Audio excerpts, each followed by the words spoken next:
Chapter 121, Escape 1. His eyes shot wide open. What? How are you doing that?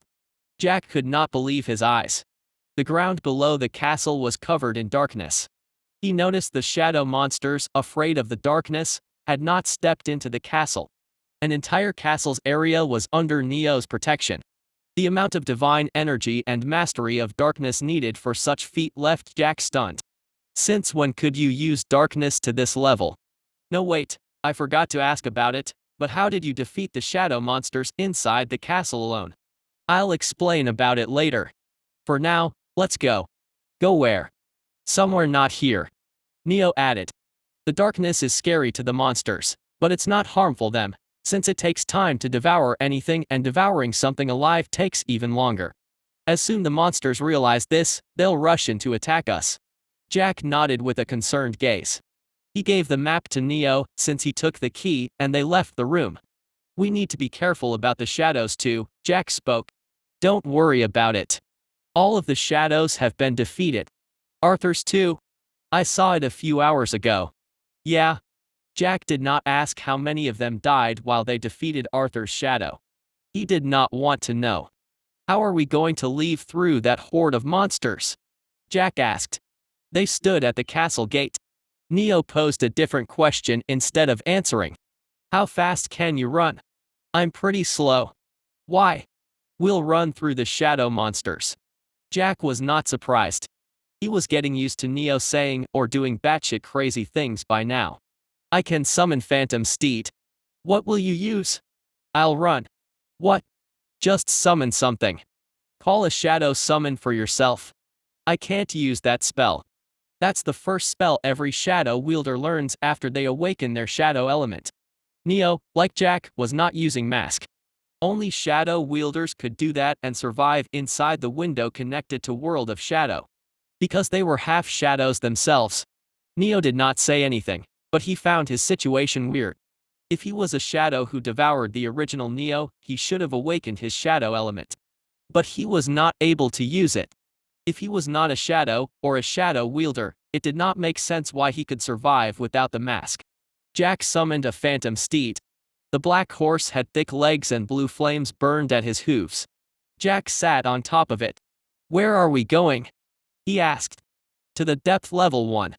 You'll use the key to open the window. A sigh escaped Jack's lips. I told you I need to learn how to use the key. At my current mastery, I can't open the window, Jack said. The window closed recently. The space at its border should be unstable and it will be easier to open. If we wait, the space will be stabilized. Besides, this is a calamity-ranked window. The monsters here will keep growing stronger. If we delay our escape, it wouldn't take long for each shadow monster to far surpass us in terms of strength. Did I tell you I hate it when you make sense like that? I don't care about you think. Yeah, sure, dear tsundere team leader. Neo's answer was mixed with lies and truth. The main reason why he was hurrying to leave was due to the corpses of his friends. The corpses of demigods would take time to start rotting, but delaying months was bound to damage them. Neo wouldn't be able to revive anyone if the corpses were not in pristine condition. So, how do we leave through that horde? It's not like they'll let us go if we ask them politely. You can use anti-debuff spells, right? Use them on me. Are you sure you want them? You look exhausted. I don't think you'll survive the strain of if I apply anti-debuffs. I'll manage. Jack clicked his tongue. He chanted spells under his breath. Black flames materialized on his palms. They circled around Neo and seeped into him before forming glyphs over his skin. As soon as Neo started to feel weak, Jack chanted reverse technique spell. The glyphs glowed. The weakness disappeared and Neo could feel endless power rushing into his limbs. His divine energy started to disappear at frightening pace. Blood trickled down Jack's eyes. You okay? Neo asked. It's my first time using so many anti-debuffs at once. Before Neo could say anything, Jack added. If you have time to worry, worry about yourself. I'll do just that. Neo stood at the castle gate. He asked Obidus to remove the debuff of his bloodline and unseal his blessing. Neo felt as if he had become invincible. He called back the darkness he was using to cover the castle. He felt refreshed, no longer forced to split his focus to protect the castle. Neos placed his hand on the hilt of the sword at his waist. The aura of death and darkness erupted around him. It condensed and condensed and condensed again until it was covering his blade. The monsters did not attack immediately. They could sense the dangerous presence around Neo. But they were too many. A few shadow monsters rushed forward and soon the horde was running towards Neo and Jack. Neo exhaled deeply. The sword fit perfectly in his hand. It felt like an extension of himself. Obidus became happy when it senses his emotions. His synchronization with the sword increased. Neo's thumb pushed the blade slightly from the scabbard. Death and darkness coiled around the blade. In a single, fluid motion, too fast for the eye to follow, his blade flashed through the air. The auras wrapped around the blade expanded violently. The ground beneath him cracked as the sheer force of his slash tore through the mass of shadow monsters. The monsters didn't even have time to react. One moment they were charging at Neo with their clawed limbs ready to attack. The next, they were cut down. The red lightning flickered. It disintegrated them in a chilling instant. For a moment, only silence remained. Chapter 122, Escape 2. Neo slid his blade back into the sheath with a soft click. He resealed the blessing. The aura of death crackled around his arms. It tore his skin apart and injured him. He had overdone it. Short of breath, he turned to Jack, who was in a daze. "Wow, the hell was that?" "Let's run," Neo said. Jack commanded the phantom steed. It darted forward with a blinding speed, leaving blue flames on the ground. Jack looked behind, worried Neo could not keep up with his speed, only to notice Neo using the flying wreckages to run at a pace no less than the phantom steed. Isn't he supposed to be weak? The anti-debuffs should not have boosted Neo to this degree. It did not take long for the shadow monsters to return. Although Neo killed hundreds of them, there was no end to their numbers. The window was filled with thousands, if not tens of thousands of shadow monsters. Neo's aggressive method of killing the shadow monsters revealed their location to all of them. Unfortunately, he had no choice but to use that reckless attack to escape the encirclement. "Neo, the shadow monsters are returning." "I know. Keep going. I'll handle the monsters." Neo increased his speed and took over Jack. He slashed. The aura of death and darkness wrapped around the blade and its length by several folds. After killing the monsters, Neo returned to blade to the scabbard and kept running. "You can spam that attack. You fucking fraud. Why have you been acting like a weakling until now?" Jack shouted as he threw shadow spears at the shadow monsters. "I'll throw you into the midst of monsters if you curse at me again, bitch." Wounds appeared over their bodies at an alarming pace. They continued to slash and attack at anything that blocked their path as they rushed to the doorway of depth level 4. As soon as they entered depth level 4, Neo triggered the essence breath spell at full power. "Neo, stop fighting. Rest for a few minutes." "Why? You are dying." "Well, I like that." "Stop, you fucking crazy lunatic." Neo's body was crumbling under the effects of the overwhelming amount of death and darkness aura he was using. He was walking on the thin line between death and life. If he pushed himself more, death would embrace him. He would die from exhaustion. But Neo never felt more clear-headed. The monsters he killed, the death aura he created, the death that tried to claim him. The battlefield was covered in the presence of death. It was comforting. More. I can do it. Neo pushed himself to the limit. He had to become closer with death. Giant bolts of condensed red lightning erupted around Neo. With every step he took, the presence of death surrounding him increased by several folds. This crazy guy. He is having an enlightenment while he is dying. Jack could not believe his eyes. He started to use darkness along with shadow spells. He had to take off the burden from Neo, or Neo would die from exhaustion. The voices spoke to him in a jarring cacophony. Jack felt like he was being devoured by the darkness. But he held on. To help Neo. To return. The pressure over the two decreased as they went down the depth levels. They reached the boundary of depth level 1 covered in blood, bruises and life-threatening wounds. "Use this." Neo threw the vials of healing elixir, given by Academy, towards Jack. Jack caught them. What about you? I don't need them. Neo wanted to reach adept mastery in death. Healing himself would kill the enlightenment he was trying to gain. Now, get to the work, Neo said. Jack wanted to advise Neo to drink the elixir. But he knew Neo would not listen to him. Crazy bastards wouldn't be crazy if they listened. I'll do my best. Jack tried to activate the key. Black circuit line patterns appeared on his arms. They glowed with eerie, dark energy. He put his hand on boundary and focused. Can you do it? I should be able to. But it will take time. Fine. Neo slashed on the ground and left a line on it. Don't cross this line. I'll make sure the shadow monsters don't touch you. The ground trembled as if earthquakes arrived. Hundreds of shadow monsters appeared on the horizon. They, gathered from depth level 5 to depth level 1, rushed over like a tsunami threatening to drown them. Some of the shadow monsters were as big as houses, some of them were faster than wind, and some had shells harder than bulletproof shields. Jack tried to hurry. He aggravated his injuries and found it hard to focus on the task. Calm down. I'll buy as much time as you need. Do it at your own pace. Jack bit his lips. He saw Neo's back as he stood against the horde of shadow monsters. He could open the window if he took his sweet time, but Neo would not survive that long. Jack had to hurry. He exhaled. Despite his worries, he tuned out everything. The monsters. Neo on deathbed. Jack stopped thinking about everything. He trusted his back to Neo. He would do his own task. On the other side, Neo cut off the area behind the line by creating a wall of darkness. He clashed with the first shadow monster and unsealed his blessing. The monsters attacked from all sides. Neo moved like a blur. He did not dodge the attacks or use Ocean's embrace. His entire focus was on killing the shadow monsters. He slashed at anything that moved and went on a killing spree. A whip-like tail pierced his abdomen. Neo grabbed the tail and pulled it out from the monster's body with a snap. Just then, he sensed an attack from above. He raised his head and saw a giant hand coming down to crush him.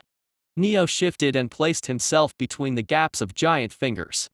He jumped, running over the monster's arm, and used the tail of the monster he killed to choke the giant shadow monster. The giant shadow monster tried to throw him off. Neo sent aura of death through the tail into the monster. Dead, the giant monster fell and crushed dozens of monsters beneath it. Flying harpies like shadow monster pounced on Neo while he was still in air. He created a condensed sphere of death aura and made it explode. The attack did not kill them, but it slowed them. Neo landed on the ground. He fought like a mad berserker. His mind was focused on killing as many shadow monsters as he could. The presence of death covering the surroundings continued to increase. More.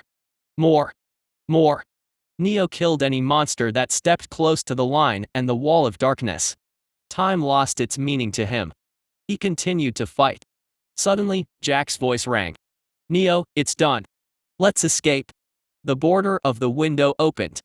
However, Neo did not stop. He was immersed in the battle. The increasing death had intoxicated him. Neo did not realize his aura of death was going under massive changes. It grew more sinister. More malevolent. Chapter 123, Adept Mastery of Death. The entrance started to close. Neo. Jack was about to enter the battle and pull Neo when suddenly Neo raised his sword. Red lightning gathered at the tip of his blade. Its size increased until it turned into a giant orb of red lightning. The sphere looked like a fiery red sun. Neo swung his sword down. The orb of lightning fell. It hit the ground and, a beat later, exploded into a blinding blast of energy. The space twisted from the force of the attack.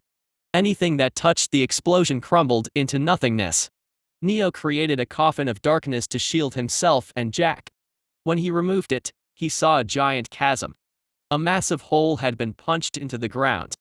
The shadow monsters on the other side of the chasm roared, unable to cross the enormous gap. They could only watch as Neo and Jack left the window and it closed behind them. Demigod Academy. A dark presence suddenly enveloped the academy. Every person could sense it. The presence increased and the sky started to crack. The low-ranked demigods, unable to handle the powerful presence, started to lose consciousness. People were dropping like flies. Charlotte issued an alarm. All mythic demigods spread out. Protect those who cannot handle the pressure. Hundreds of new emergency missions were posted in mission halls. Empyrean demigods and above gather near the dimensional crack. Window number 12,862 is reopening. I repeat, this is an emergency. Window number 12,862, a dimensional crack with the potential of calamity rank, is reopening. Charlotte called her Phoenix. It flew through the sky at breakneck speed and brought her near the opening of the window. Hundreds of demigods gathered around the place. She landed on the ground. Percival, the student council president, approached her. Principal, we've mobilized every second year and first year student. The evacuation process is going smoothly. What about the window? The student council and several professors are already securing the perimeter. Even if a battle breaks out, we'll make sure the destruction is contained. Charlotte nodded. A closed window could not be opened easily. Only a monstrously strong demigod or a powerful monster could do that. Who is opening the window from the other side? If it was a monster, a huge battle was bound to break out. Charlotte could not help but worry. The academy would stand tall even if it was attacked by an exalted demigod. They would win against whatever was coming out of the window. However, they would incur huge losses. Is it that boy's doing? Charlotte was not able to see inside the window after it closed. She had no idea what was going on. The tier in the sky spread apart in multiple directions. It reached the ground. The demigods waited with bated breaths. The window reopened and suddenly an overwhelming pressure descended. This is death element. Why is it coming out of a window connected to World of Shadows? Percival's back was drenched in sweat. Two figures, Neo and Jack, covered in injuries and blood, walked out of the window. The window closed behind them and disappeared. However, no one relaxed. What is that? Percival frowned. Neo was the source of the ominous presence of death. The presence radiating from him was strong. Too strong. As if. Percival flinched when he tried to sense Neo's condition.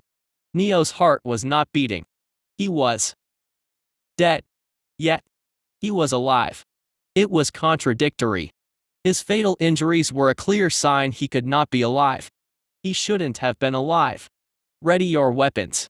Percival shouted instinctively when Neo looked at him. He was afraid of the abomination he was witnessing before his eyes. No need. The boy has reached adept mastery in death element. That's all, Charlotte said. She stared at Neo and shifted her gaze to Jack, who was consciousness. Is he alive?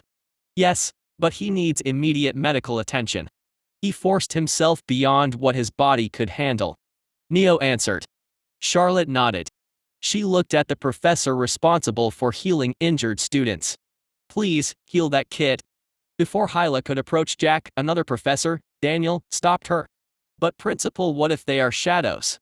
We can't guarantee they haven't devoured the originals and are trying to infiltrate us. Many voiced their agreement to the Daniel's doubt. No one could believe two awakened demigods escaped a window without any help. Neo opened his mouth. Jack is a shadow wielder. He can't be a shadow. Oh. His words brought a sense of relief.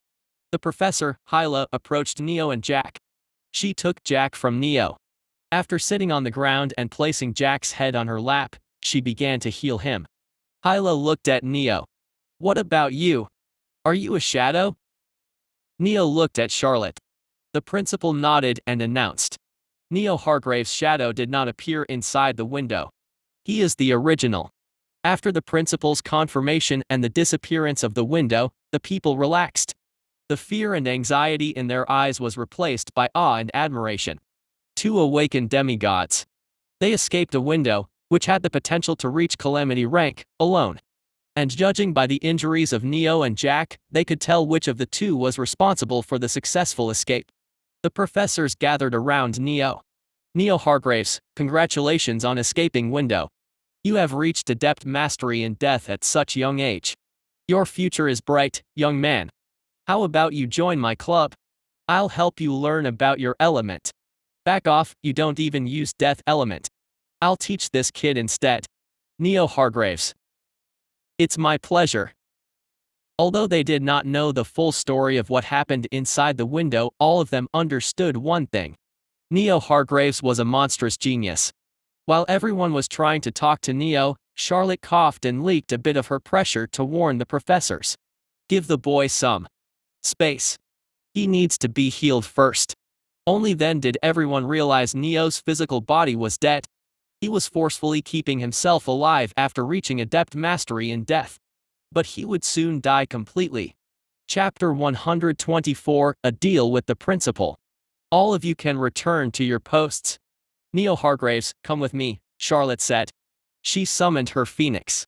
Neo climbed on its back with her. The beast's body, despite being covered in flames, was not burning Neo. It was warm.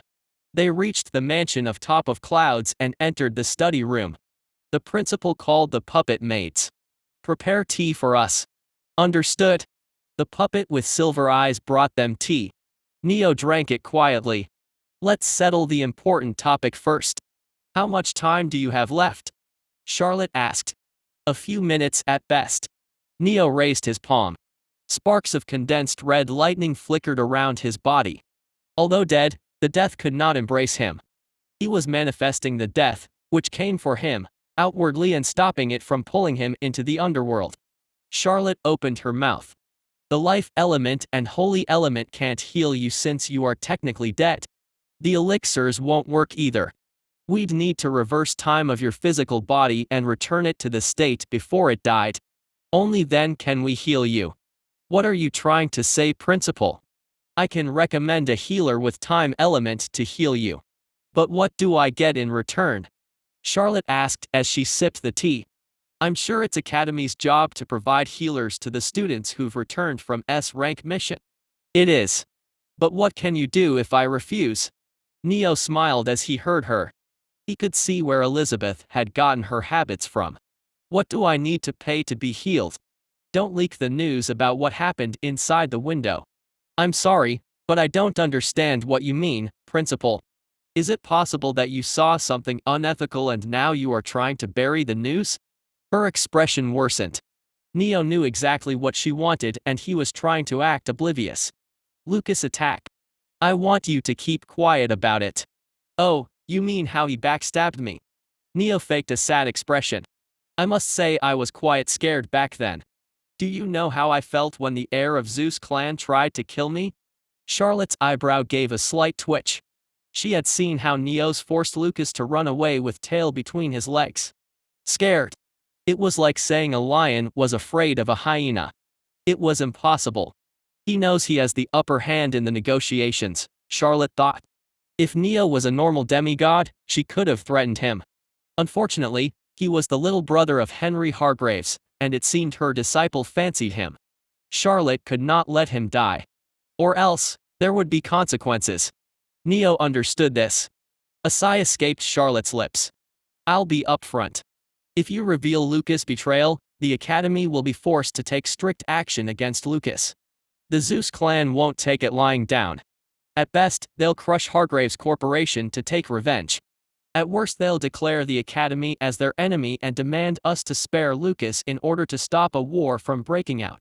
There will be enormous damage to both sides. But we can avoid that if you keep your mouth shut, Charlotte said. I doubt a war will happen, Neo thought. The Zeus clan did not put too much importance on Lucas even though he was the heir.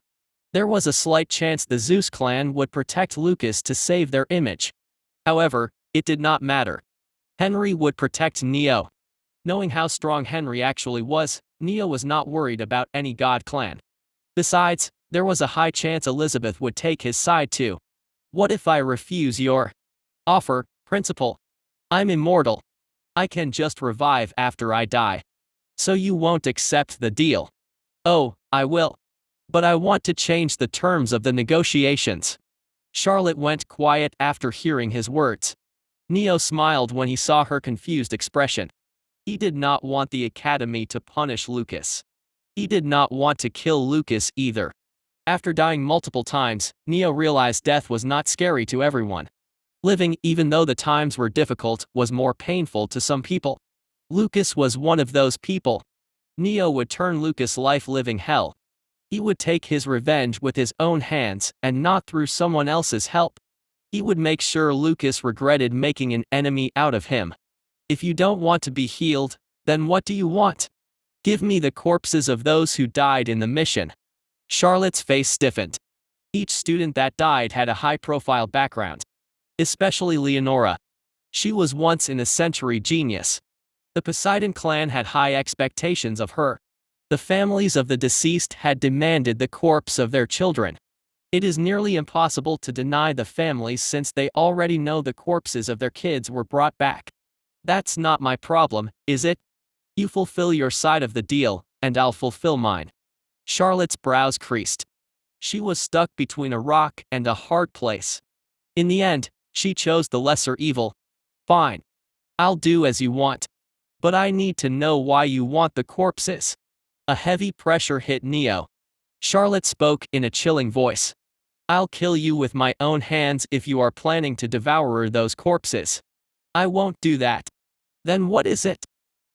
Necromancy? Charlotte believed she was right when Neo did not object.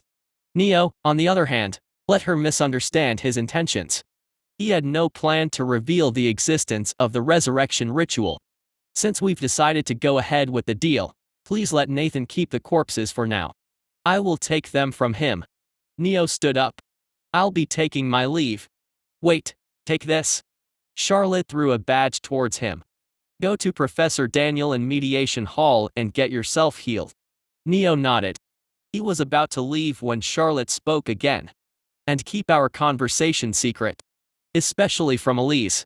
Understood. Send him away, Charlotte spoke to the maids. A portal appeared beneath Neo. He smiled just before he was teleported away.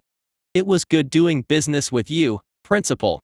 Charlotte frowned after hearing those words. She had completed a successful deal with Neo. It was the truth. However, Neo's smile made her uneasy. She felt as if she had somehow made a loss. Chapter 125, Completing the Contract. Neo appeared inside his dorm. He looked at the badge in his hands. I'll heal myself on my own. But I guess I can use this thing to ask the professor help me awaken my time element. The corpses of Christian and others would be fine for a few weeks. Neo needed to awaken his time element. After that, he had to learn to create a frozen time prison to make sure the corpses don't rot. Fuck, it would have been easier if I could put their corpses in Syro chambers. But I can't do that. The less people know about the corpses the better. I'll have to do it myself. Neo massaged his brows. Resurrection ritual was not easy to prepare.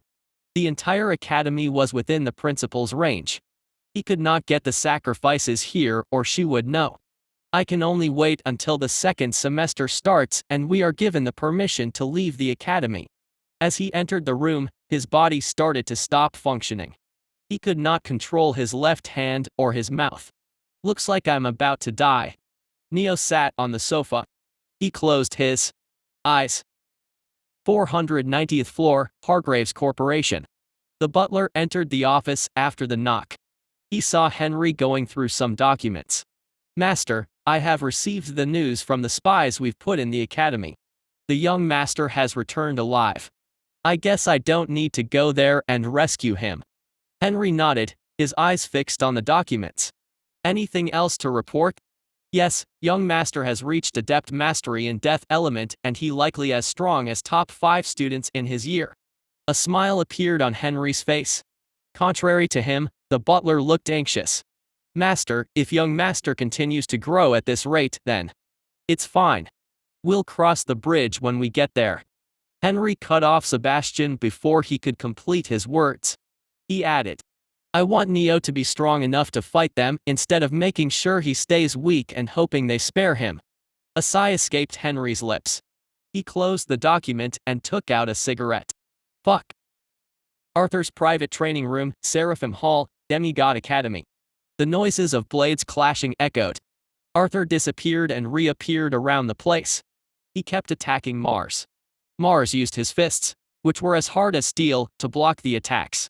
Both of them were fighting without holding back. Their bodies were covered in bruises and their gazes were filled with exhaustion. They had been training since the moment they returned. Felix entered the room. He noticed them training and shifted his gaze to the side. Nathan sat at the corner. His eyes were closed as he manipulated the darkness. Training? Felix approached Nathan. You should take a break. I'll take one after a bit. Nathan kept his eyes closed. A sigh escaped Felix's lips. He sat near Nathan and opened the dinner. I didn't take you to be the sentimental type. But I guess the deaths hit you hard. I'm not sad. Nathan opened his eyes. He let go over his hold of the darkness and he continued. I'm just scared. I never thought geniuses like Leonora and Christian could die so easily. It made me realize death can come for me anytime and I'll never be able to stop it. So easily, huh? Felix puckered his lips. He smiled miserably. What about Neo? He is a genius too. I don't think Neo died. He was murdered. Lucas must have. Hey, shut up. Felix cut off Nathan mid-sentence. Don't say those words to anyone else. Or you won't know what killed you. Nathan bit his lips. He never trusted Lucas after he killed his friend in the ranking competition. But, he knew. They could not oppose the Zeus clan. Watching Nathan's miserable expression, Felix felt his resolve strengthen. Felix hated their world where the bloodline was everything. The person's fate was decided before they were born. The weak had no right. Felix would change the accursed system. Even if he had to kill the gods. For freedom. For equality. Lucas Room, Seraphim Hall, Demigod Academy. Lucas. Harrison rushed into the room. He was breathing heavily after running for a long while. Huff, he is alive. Lucas put down his knife and looked out of the kitchen. Neo Hargraves has returned. He successfully rescued that shadow wielder and came back. I see. Lucas smiled. Lucky for them. He wiped his hand on the apron and focused on cooking. Why are you so calm? What if he reports you? Harrison, that's not for you to worry about. The clan elders will handle the aftermath. Harrison was stunned at Lucas' attitude. Before he could argue back, Lucas added, don't ask unnecessary things. Just do as you are told and keep your mouth shut if you don't want to get discarded like Morrigan. Willow Mansion, Forest of All Beginnings Underworld. Neo appeared in the Garden of Payman's mansion. He exhaled. He gained the death elemental vision after he reached adept mastery. The thick amount of death in the underworld surprised him. After looking around, he entered the mansion. He found Payman and Barbados in the open hall. The two Grim Reapers were sitting on sofa, sipping tea. Payman was smiling as usual. Barbados, on the other hand, seemed angry. Would you like some tea? Payman questioned. Yes, please. She prepared the tea with finesse. Her movements were graceful and precise. Why did you return to the underworld, child? I believed you would meet the Sphinx as soon as possible and try to complete the third trial. I'm here to fulfill the contract. Neo's words made Payman smile deepen. It doesn't look like you are afraid of losing your god blood. Don't you regret it? If you did not fight to protect your friend and instead escaped on your own, you would have never needed the blessing. In the end, you could have completed the mission without sacrificing your god blood. She watched Neo with interest, wanting to know his answer. Neo opened his mouth. I don't regret it. Jack was my teammate. I was the one who brought him to the window. He was my responsibility. Neo exhaled. I never sacrificed my god blood. I used it to rescue my friend. His answer made Payman chuckle. She turned to Barbados. See, I told you. The child has grown. He can handle the responsibilities that come with the blessing. Barbados continued to stare at Neo. Oh great child of Monarch, do you realize the cost of your sacrifice? We commend your bravery and brotherhood, but we cannot praise you, not when you have decided to squander Monarch's precious blood. Barbados was not angry with Neo. He was proud of Neo's decisive mentality. It showed Neo put thought into his actions before doing anything and stood by his decision even if they had consequences. Payman coughed. Should we begin? Yes. Please close your eyes, child. Neo followed her words. He sensed Payman going behind him. She unbuttoned his collar button and tugged his shirt off his shoulder. Suddenly, Neo felt two sharp objects burrowing into his shoulders. He almost screamed even though he was used to pain and felt his soul burn. After a few seconds, the sharp objects were removed. Something cold and soft licked his bleeding shoulder. The injury and pain disappeared as soon as they had arrived and Neo felt a soothing sensation surging through his body. It was addicting. Thank you for the meal, child. It's been decades since I drank Monarch's blood. Neo opened his eyes. He was stunned when he saw Payman return to her seat. She was no longer a bag of bones, but a beauty with milk-white skin, golden hair, and blood-red eyes. Her fangs were revealed when she smiled. Did I surprise you, child? She chuckled at his speechless reaction. Neo spoke after a few moments. I don't feel much different. Did you really take my god blood? Indeed, I did. Your stats haven't changed, which is why you don't feel different. But your divine energy pool has been reduced to half. You'll notice it if you use your divine energy. Neo closed his eyes. He tried to manifest aura of death. Red lightning flickered around his fingers and he felt a strain on his divine energy reserves. I was reduced by almost half. Neo noted. Thankfully, his stats were still same. As long as he was careful to keep the battles short, he could fight at full power without any problem. Neo did not regret his actions. He could always recover his god blood by devouring monsters with darkness. To him, it was but a minor inconvenience. If that is all, I'll return now. Goodbye, child. Barbados stayed quiet. The end. He spoke only after Payman elbowed him. May you live in peace and prosperity, O child of Monarch.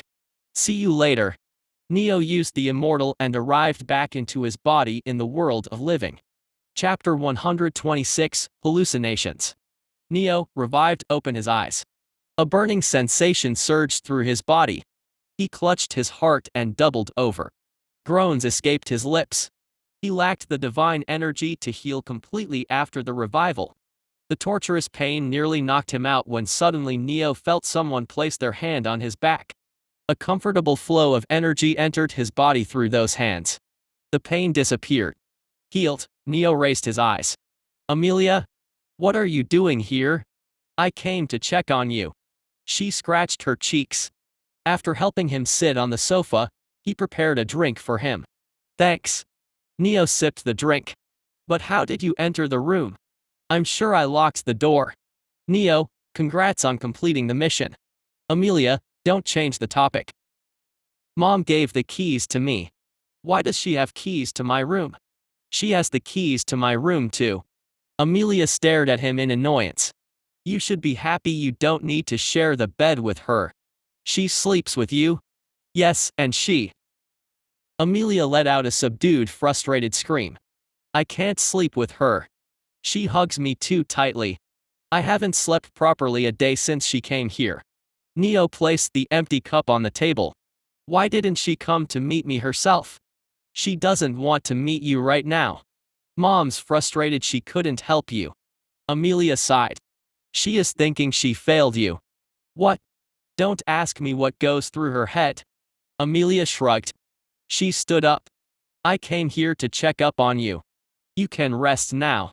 Just as she was about to leave, she stooped at the door and turned to look at him. Welcome back. Amelia left and the door closed behind her. Neo massaged the back of his neck. I guess I need to buy a new lock. After taking a bath, he slept. The mission had been too exhausting. He wanted to rest. In the morning, he woke up with a jolt when his senses warned him of an incoming attack. He rolled off from the bed and dodged the poison-coated dagger by a hair's breadth. The assassin was wearing a shroud of shadows that hid his body and face. Did Zeus clan send him? No, even they won't do as assassination so openly. Neo got in a position to fight. Suddenly, a dagger pierced his heart from the behind. The second assassin, who sneaked up on Neo, twisted the blade.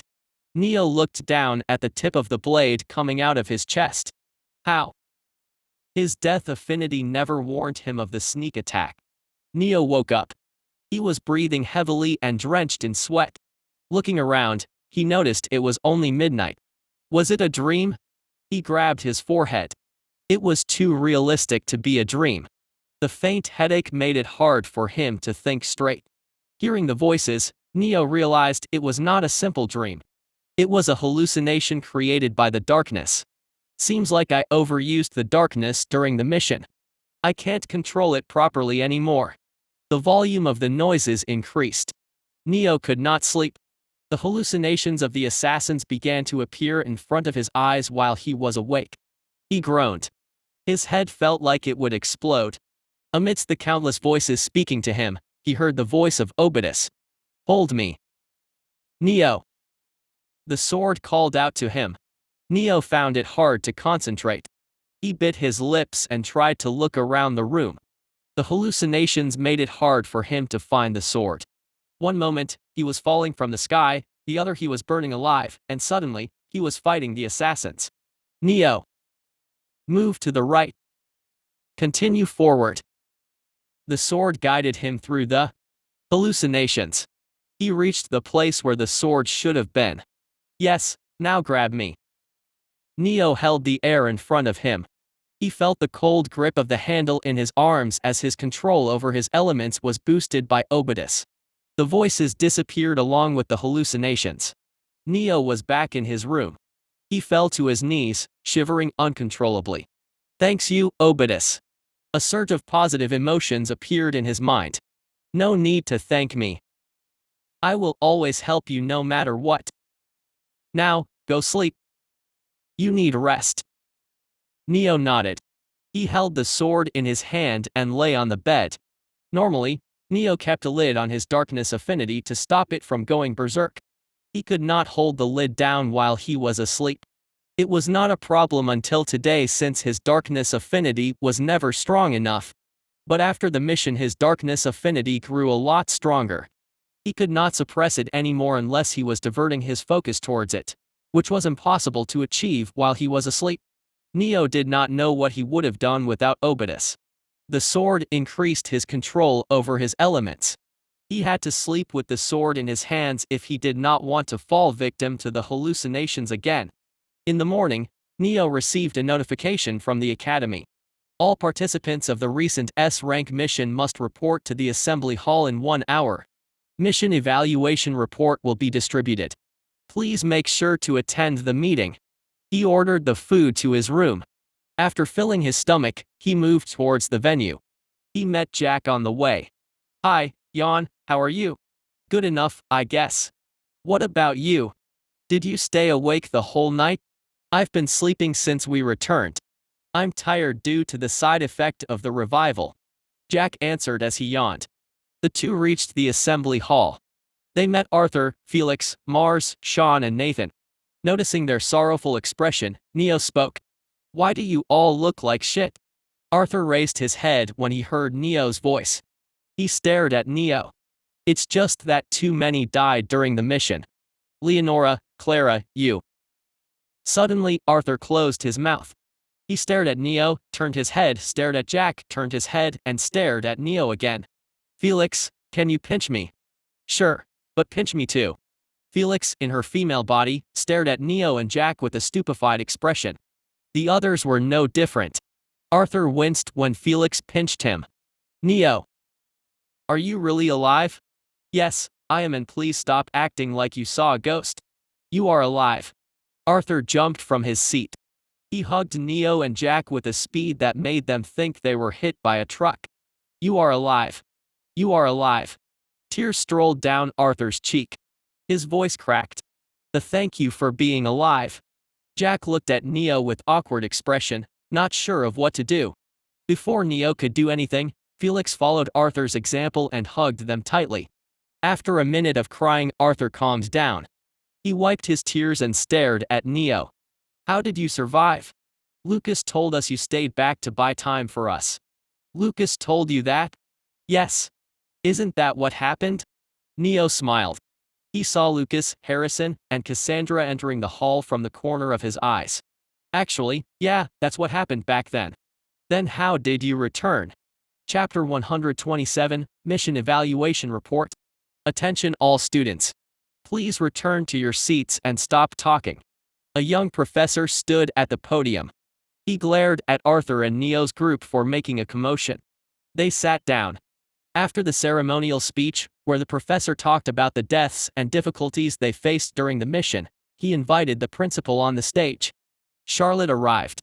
She swept her gaze around the hall. Good morning, students. Congratulations on successfully completing the S-rank mission. I know some of your friends could not return from the mission, and I'm terribly saddened by the news.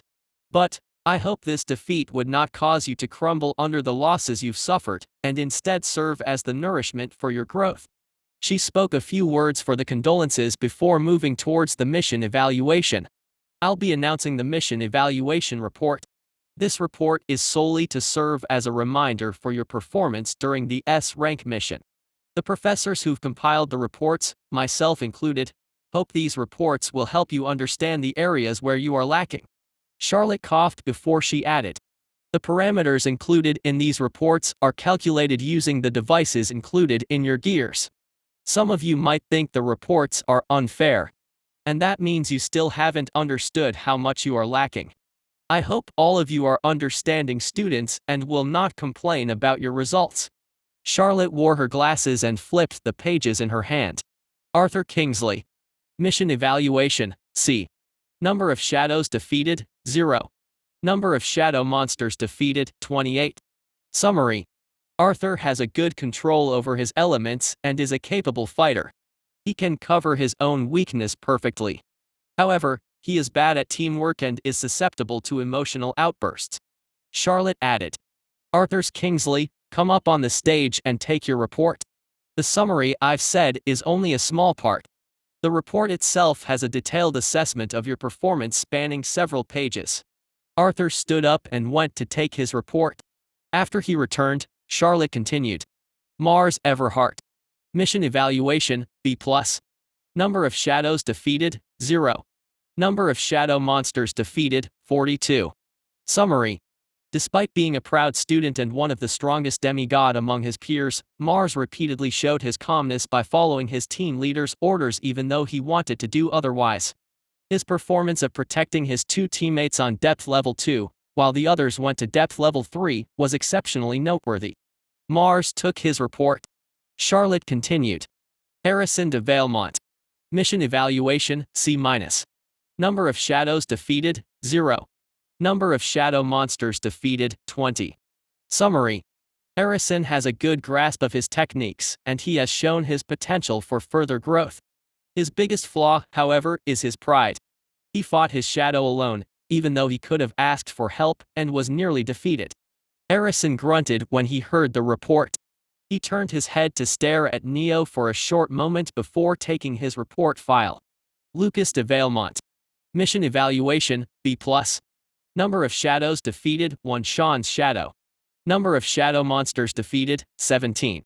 Summary. Lucas' ability to use portals assisted the team greatly. Without him, the mission would have been at least 10 times more difficult. His compassionate nature, which led him to help his team leader in rescuing Jack, is the only mistake he did during the mission. Going on a suicide rescue mission that put the rest of team's life on the line is not commendable. Lucas stood up with a smile. He took the mission report and returned to his seat. Nathan Darkholm. Mission Evaluation, A. Number of shadows defeated, 0. Number of shadow monsters defeated, 12. Summary. Nathan's scouting ability with his shadow summons is one of the most important reasons for the mission's success. He made almost no major mistakes, and his biggest contribution is locating Lucas' shadow. Nathan broke into a smile when he heard his report. After taking his report file, the group gave him thumbs up. He looked at Neo, mowing thanks since he knew he only followed Neo's orders. Sean Brown. Mission Evaluation, F. Number of shadows defeated, 0. Number of shadow monsters defeated, 25. Sean's careless during the battle nearly caused the team their life. Due to the confidentiality clause, We will not be disclosing his errors, however. Charlotte raised her gaze from the file. Her powerful pressure hit Sean and he almost screamed. Sean Brown, if you repeat a mistake like this again, you will be expelled and charged with attempted murder. I understand, Principal. He stood up with downcast eyes. The group did not ask what Sean had done. They had an idea of what happened during the battle, but since Arthur had apologized in place of Sean, they had to let go of the matter. Jack Hanma. Mission evaluation, D+. Number of shadows defeated, 0. Number of shadow monsters defeated, 152. Summary. Jack was defeated at the beginning of the mission. His shadow monster count was taken from the Neo-Hargrave's device. Although the number of shadows monsters he defeated is useless since it did not contribute to the mission, we can see the untapped potential in Jack Hanma. We recommend him to undertake more challenging tasks to help unlock that potential. If he can do that, Jack Hanma will surely become a renowned figure in the future. Felix, Arthur, and Mars stared at Jack with stunned expression. 152, seriously? Felix questioned. Jack let out an embarrassed smile. His evaluation grade was second lowest amongst his peers. However, he couldn't help but smile. The mission made Jack understand he was not as weak as he thought himself to be. As long as he could overcome his cowardice, he could do more and be more. Cassandra de Langley. Mission evaluation, D+. Number of shadows defeated, 0. Number of shadow monsters defeated, 19. Summary. Cassandra's performance during the mission was average. She neither excelled nor made many mistakes. However, we would recommend she does not let her arrogance cloud her eyes and follow the orders from her higher-ups without prejudice. Cassandra snorted and went up to take the report. After almost everyone's report was done, Charlotte looked at Neo. He was the only one left. She opened her mouth. Neo-Hargraves. Mission evaluation. Chapter 128, Neo's mission evaluation. Neo-Hargraves. Number of shadow defeated, 3. Arthur's shadow, Lucas' shadow, and Harrison's shadow. Number of shadow monsters defeated, 1,243 inches. Charlotte stopped speaking and stared at Neo. The hall was submerged into an icy silence. No one could believe what they heard. Neo alone defeated 3 of the strongest shadows and killed more than twice shadow monsters than all of them combined. Surprisingly, no one objected to the report. After hearing what happened during the mission from Nathan, they had guessed Neo was stronger than he revealed. Nonetheless, the contents of the reports were beyond their imagination. Jack opened his mouth. I thought the team defeated Arthur's shadow together. I did it alone. But you said. Jack closed his mouth. Clearly, he had misunderstood Neo's words back then. You defeated that monster and came to rescue to me after that. His rhetorical words sent the hall words in a flurry. Neo, why have you been hiding your strength? I knew my rival. You.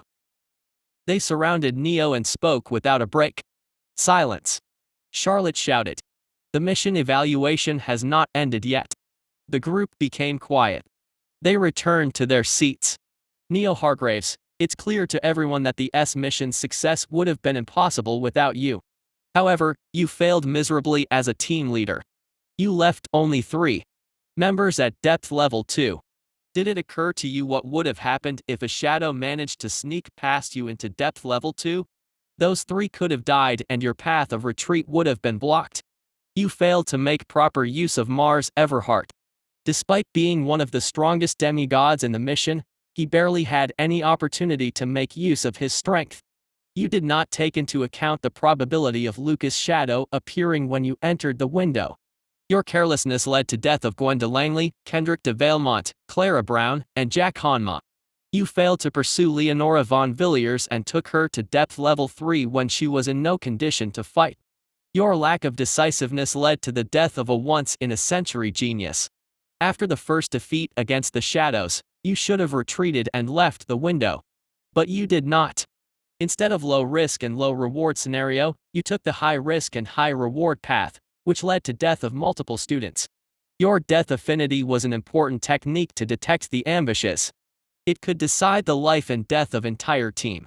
Even after knowing this, You left the team and proceeded to go towards depth level 5 alone to rescue a teammate who might or might not have been alive.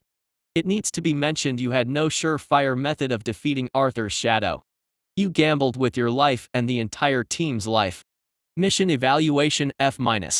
Her words made the group's face harden. None of the mistakes were Neo's alone. All of them were to be equally blamed. They could not have done better than Neo if they were the mission leader. Neo Hargraves, the deaths of the students in S-rank mission are your responsibility and yours alone. Do you accept the mission evaluation? I do. Charlotte smiled. Good. It seems you understand your own weaknesses. Take this report as a lesson and improve as much as you can. When Neo went to receive the report, she added in a whisper. Your evaluation is better than what most mission leaders receive for their first S-rank mission. Neo nodded. He knew most of them received FFF rank evaluation. Percival, the current student council president, made a record by receiving an FF plus rank evaluation. Neo's F rank evaluation was a new record. However, Neo was not satisfied with it. Just because others failed didn't mean he had to fail too. He could have done better. He should have done better. One F rank evaluation from the A- rank Phoenix mission and another from S rank mission. One more F rank evaluation and our team will be disbanded. Neo returned to the seats. After another speech, Charlotte ended the mission evaluation ceremony. The group left the assembly hall. Neo was bombarded with questions. He decided to leave when the questions seemed like they would continue on forever. I need to meet Professor Daniel to heal my injuries. See you guys later. Neo slipped away before anyone could stop him. He approached the meditation hall. The place was empty. After entering the dojo-like building, he went towards the office. He knocked. Professor Daniel? There was no reply. He knocked again, louder. Professor Daniel, I was sent to you by the principal. Stop crying. I'm opening the door. The door opened. Professor Daniel stood at the door and stared at Neo. Why are you here? You seem to be already healed. I wanted to ask if you could help me awaken my time element. Of course, I'll compensate you. Professor Daniel took a good look at him. Before he could speak, a voice flowed from the office. Daniel, who is there? No one important. He turned to Neo. Wait here, I'm busy right now. Professor Daniel shut the door at Neo's face. Neo sat on the seats outside on the corridor. The sun reached the peak and hid behind the horizon after a few hours. The voices from the office disappeared. Did he leave from a back door? It confirmed Neo's suspicion. He is just messing with me. Still, Neo did not leave. He remained seated outside the office room. To pass time, he manifested the aura of darkness and trained with it. Neo was focused on improving his control. He lost the track of time. A familiar voice shook him out of his reverie. Neo, where have you been for the past 2 days? Neo opened his eyes. He saw Jack. 2 days. His stomach grumbled. Sighing, Neo stood up. Since you are here, I guess it's time to meet the Sphinx? Yeah, that's why I came to find you. I see. Let's go. They met with others. Mars and Arthur seemed to have become quite close after training together. While the group was waiting for someone to bring them to the Sphinx, Felix brought him snacks. Chapter 129, Administrator of the Akashic Record 1. This is. Eat something while we wait. Jack told us you've outside the professor's office for the last 2 days and you looked hungry. Neo narrowed his eyes, staring at Jack with a piercing gaze. Why did you tell them? His eyes were asking. Jack whistled and looked away. Hey, don't blame Jack. He was worried about you. Felix stuffed the snacks in his hands. Besides, all this is luxury food. Do you know how long I waited in the line for all this? Neo, sighing internally, sat on the nearby bench. The food was too much for him to eat alone. While he wondering what to do, he noticed Jack and Felix staring at the food in his hand with salivating gaze. Want some? And no, I'm not hungry. Felix gulped. Neo clicked his tongue. Come eat with me, or I can just throw away the extra food. Well, if you insist so much. I'm not hungry, okay? I'll just take a bite because you are insisting so much. Felix hopped to the empty seat next to him. Jack followed behind her. Do you guys need separate invitation? Neo stared at Arthur, Mars, Nathan and Sean. Arthur, Nathan and Mars came. Sean, you too. Sean nodded. Looking at him, he was clearly feeling guilty about what happened during the mission. Sean, along with other members, was undergoing therapy to handle the stress caused by the mission. He understood his actions back then were horribly wrong. Lucas, Harrison and Cassandra arrived. They waited at the side for a few minutes. The principal and the puppet maids came to the venue after an hour. I'll make it quick since I'm short on time. She continued. The Sphinx is a formless being, one of the 4 protectors of the Academy and an administrator of the Akashic record. It holds infinite knowledge. It can answer almost any question you ask. However, be careful of the Sphinx. It likes to play with the mind of the people. If you value your sanity, don't do anything that could land you in trouble. Just go inside, ask the question, get the answer and return. Arthur raised his hand. What should we not do? Maybe start by not asking stupid questions and instead use your common sense. Arthur lowered his hand with an awkward expression. After a short Q&A, Charlotte told them to close their eyes. She snapped her fingers. Don't open your eyes unless you want to go blind. Now, if you understand everything, start walking forward. The students followed her words. Neo felt himself entering a portal. He continued to move and entered multiple portals. You can open your eyes now, Charlotte spoke after they changed the location multiple times. They were standing in a giant hall. Mist gathered near the floor and giant pillars held the roof. The gate at the end of the hall opened. Only darkness existed beyond it. Go inside. Following Charlotte's words, they entered the door. Mars and others with fire or light element created source of light inside the pitch-black darkness. However, it was useless. They could not see anything. Neo suddenly realized he was alone. The others disappeared before he could notice anything. He kept moving forward calmly. Soon he saw light at the end of the tunnel. Stepping into the light, he met the Sphinx. Felix's point of view. You are the Sphinx? She stared at the giant snake that covered the room. I am. The snake hissed. Felix had been separated from others. She arrived at the room alone. Where are my friends? They are meeting the other me. Alone, of course. The hissing voice of the Sphinx crawled under Felix's skin and gave her goosebumps. I want to ask. Now, why are you in such a hurry? How about we have a small chat? It's not every day that you meet the Sphinx. The giant snake circled Felix, trapping her within its giant body. Felix recalled the principal's advice. I'm honored to meet the great Sphinx. Your boundless wisdom stretches far beyond the comprehension of mere mortals. Truly, there is no corner of existence, no hidden mystery, no fleeting thought that escapes your all-knowing gaze. The universe itself seems to pale in comparison to the depths of your knowledge. Each word you utter is a beacon of enlightenment, an endless fountain of insight that nourishes the minds of all who have the honor to listen. You are the living embodiment of wisdom itself, a force both eternal and immeasurable. Just ask the question. The Sphinx, irritated by Felix's machine-like response, cut her off. Felix smiled. I want to know the method to kill the gods. The Sphinx laughed.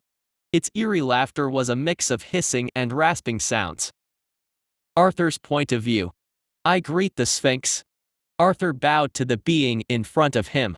It had the body of a lion, the head of a pharaoh, and majestic wings behind its back.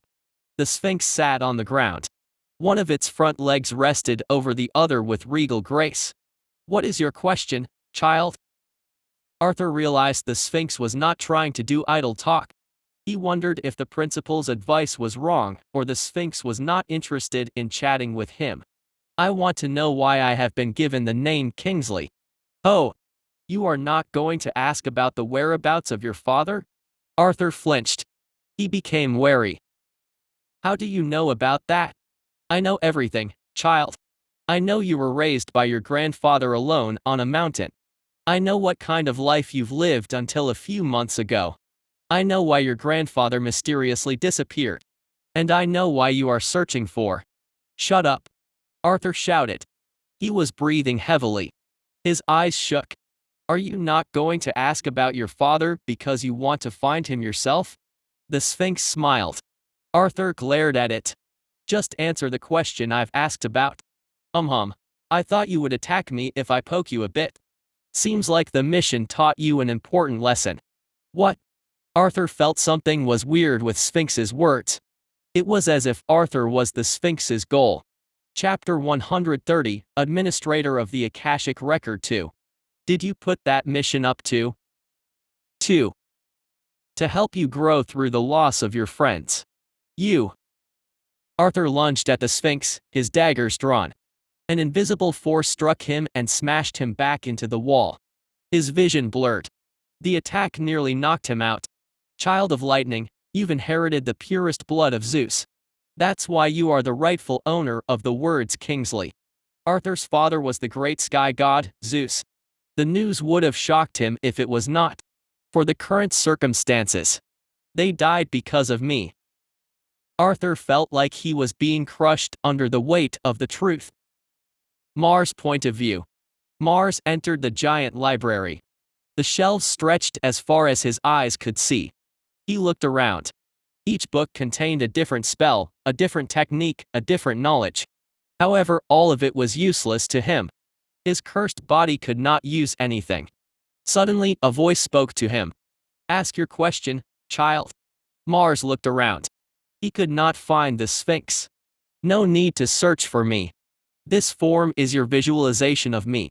In my current state, I'm omnipresent. I'm knowledge itself. The Sphinx chuckled. It's been a long time since someone thought so highly of me. Mars felt as if the air was talking to him. He could feel the faint presence of Sphinx all around him. Speak, child. What is that you want, you know? Mars could feel his heart loudly thumping in his chest. He opened his mouth. There was no hesitation in his words. I want to surpass the Supreme. This was it. The moment he had been waiting for. You cannot surpass the Supreme. It's impossible for you. The Sphinx's words struck him like thunderbolts. Silence. For a moment, Mars felt everything came crumbling down. Just for a moment. He quickly composed himself. It was not the first time his hopes were crushed.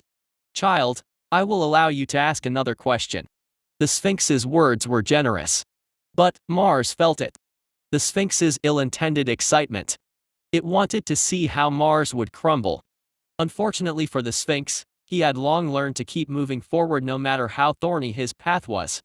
O great Sphinx, from your words, it seems the method to surpass Supreme exists and I cannot use it. That's the truth, child. The method is useless for you. Mars bowed. I want to know the method, O great Sphinx. Even though you can never surpass Supreme. Child, you should change your question. Chasing after an impossible dream is not worth your life. Please, O great Sphinx. Sigh, if that is your wish, then. The Sphinx decided to answer Mars' question. Lucas' point of view. Lucas entered the massive room. He saw the baboon, a type of monkey, resting on the stone in the center of the room.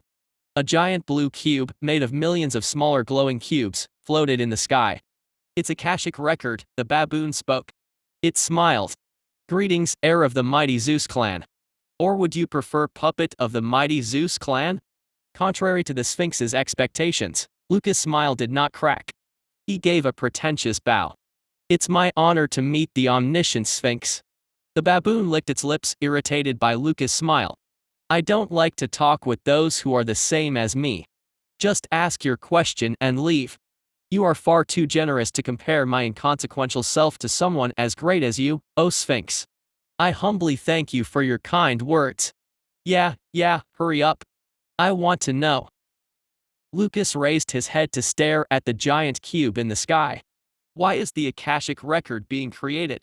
The Sphinx's smile disappeared. What? I want to ask the purpose of creating the. It appeared behind Lucas and grabbed his neck. Who told you that the Akashic record is still incomplete? Oh Sphinx, please calm down. Don't test my patience, brat. The Sphinx tightened its grip around Lucas' neck. Tell me, Who told you about the Akashic Record's truth and how much do you know? I know nothing. My question was born purely out of curiosity. Lucas' face reddened. He could not breathe. After a few moments, the Sphinx let him go. It could not kill Lucas unless it had the proof that Lucas' question was born out of malicious intent towards the Akashic Record. Will I receive an answer? Grrrr. The baboon scratched its head in a mad frenzy. Just when it seemed the baboon would not answer, it opened its mouth. Akashic Record is the compendium of all knowledge we've gathered. The internet is but a small part of its true ability. Akashic Record is hope itself. Neo's point of view. Neo stepped into an empty hall. He did not see the Sphinx.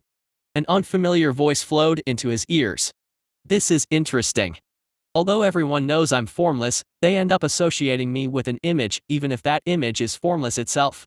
I did not think I would meet two students today who did not associate me with an image. A table appeared in the center of the hall. Sphinx, in a body of a man, wearing a suit and a faceless face, sat on one of the two chairs. It beckoned Neo to take the other seat in front of it. I hope this form is acceptable. I have no problem with it. Both of them became quiet. Neo opened his mouth after a few minutes. Why aren't you saying anything? I thought you liked to talk. I'm observing you. The Sphinx leaned over the table. Who are you? It stared at Neo in the eye. You are not supposed to exist. The S-rank mission I posted was meant to kill all but 5 participants. Not only did the composition of the teams change, more than 7 survived and the future changed completely. The Sphinx leaned back. It drummed its finger on the armrest and continued. Everything has been different since a while back. Elizabeth de Beaufort is alive, Morgan de Montaigne is not the ruler, the attack planned by the head of Mystical Fauna Reserve was thwarted a year earlier, and now the S-rank mission too. The future is not flowing as how it is supposed to flow. I was suspicious of what was causing the changes. It's you, isn't it? The one who is changing the predetermined future, the Sphinx said. Chapter 131, Silas. I am clueless about everything you just said. Neo shook his head. I'm living my life normally. You aren't changing the future purposefully? I don't know the future. How can I change it? That's even weirder. The Sphinx continued. Neo Hargraves, you don't exist in the Akashic Record. Not in the past, not in the present, not in the future. You are absent in the predetermined timeline recorded in the Akashic Record. But you exist here in reality. Your presence itself is causing the changes. Forget it, doesn't look like you know what is happening either. Are you going to kill me because I'm changing the future? Listening to your words, it's clear Akashic Record can predict the future. Are you planning to eliminate me since I'm a variable to the predictions? Neo knew the answer. He asked a question to make sure he looked innocent. No. I don't care about the future. Our Akashic Record isn't made to predict the future. That's just a side effect. The Sphinx realized it had spoken more than it should have. It decided to change the topic. What is your question, inheritor of death? I want to learn about emotions. That's too broad of a topic, no. Tell me why you want to know about emotions, so I can phrase the answer to match your needs. It's to increase my mastery over darkness. Ah. The Sphinx nodded. Sacrifices to the darkness and understanding what you need to sacrifice. Did the angels of death tell you learn about them? Yes. I can answer your question. You are not the first person who wants to know this but, answer me, inheritor of death. Do you really think the darkness asks for sacrifices in return for the powers it bestow? Neo did not understand why Sphinx asked the question. He thought about it carefully. It was darkness' nature to devour. It demanded sacrifices. That was what he learned from his experience with darkness, and Payman told him the same. Yes, it does. I think so at least. I see. The Sphinx nodded. You are following the teachings of your teacher. Before Neo could ask why it questioned him, it snapped its finger. I'll show you 4 visions and ask a question at the end of each vision. By the end, you will learn what emotions are. Is this a test? Yes and no, it is a test, but it's very easy. No can fail it and it will give you the answers you need. Neo frowned. Can't you answer my question normally? I can give a vocal answer if you want, instead of teaching you about the emotions through the visions. Of course, the visions will teach you a lot more. The choice is yours. Suddenly, a window appeared before Neo. Quest: answer all 4 questions of Sphinx. 0/4. Reward: Immortal XP plus 100. Accept/refuse. The quest made Neo wary. The XP reward was twice what he usually received. This confirms the visions are not going to be simple. This damn Sphinx wants to play with me. In the end, Neo accepted the quest. 100 XP was enough for him to reach grade 3 awakened. The Sphinx was anything but a liar. If it said the visions were impossible to fail, then the quest was a free reward for Neo. I'll see the visions. Good choice. Neo woke up with a groan. He was sleeping on a tattered mat spread on the ground. Sunlight peeked through the broken walls of the hut. It's morning already. Neo stretched his limbs. He noticed he was extremely thin, probably due to malnutrition, and wore torn clothes. The large piece of cloth draped over the entrance was lifted and a man in his 40s entered. Silas, how long will you sleep? Get to work already. Yawn, no, uncle. I was just tired due to yesterday's festival. Neo, Silas yawned. He left the hut with his fishing rod and returned in the evening. It was an average day. He caught a few dozen fishes in the sea, played with his friends, and went around doing nothing. If Silas had to say what was memorable about the day, it would be the cube. Usually, the net would capture some junk along with the fishes. But today he caught a cube. A small, fist-sized silver cube with smooth sides. The cube, rock, or whatever it was special to a child like him. He bragged about it to his friends. His daily routine did not change much for years. Eat, sleep, go fishing, and play around. Silas liked his routine. He resisted the upcoming change to his routine. What? Why am I getting married? I'm just 19. Silas shouted at his uncle who came to meet him today. Silas, listen to me. No, damn it. I said no. I don't care if you are the village head or whatnot. Throw me out of the village or exile me. I'm not getting married to someone I've never met before. Silas's uncle massaged his brows. It was a political marriage between 2 villages to strengthen their ties. The marriage was important for their poor village. Silas left the hut in anger. Just when he stepped outside, he saw some unfamiliar people. They were from outside the village since Silas did not recognize them. He was about to ignore them and leave when suddenly his eyes wandered to a girl at the back of the group. She was breathtakingly beautiful. Silas had never seen someone so pretty. He could not move. His eyes refused to look at something other than her. Silas. Listen to me. Silas' uncle came out of the hut. He noticed the group of people who came for the negotiations for marriage. Shit, did they hear Silas shouting about the marriage? He thought. Before he could give an excuse, he noticed Silas staring at the girl in stupor. Hey, what happened to you? He whispered. That girl. Who is she? Silas asked. She's the one you are going to marry. I know you don't want this, but please, think about the village. Okay. What? I'll do the marriage. Huh, why so suddenly? She's beautiful, I mean, it's for the village. For the village? Silas stepped forward to introduce himself to the group of people. Chapter 132 Orcus. They had heard Silas' complaints, but they ignored it.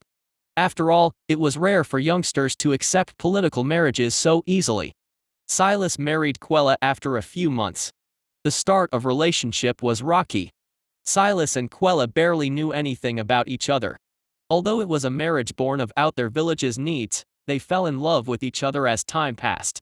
Slowly, Silas came to love Quella for more than just her beauty. Their son was born 5 years after the marriage.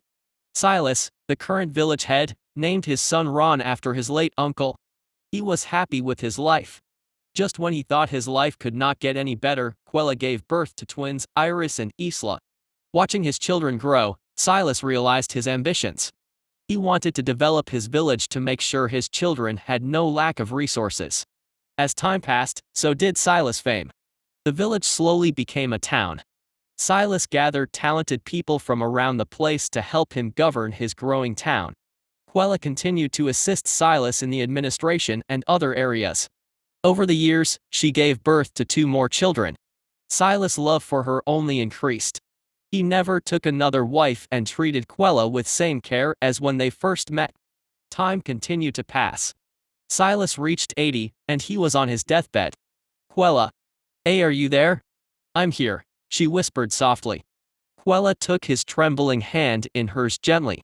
Tears streamed down her face as she watched Silas weakly reach out, struggling to grasp her hand.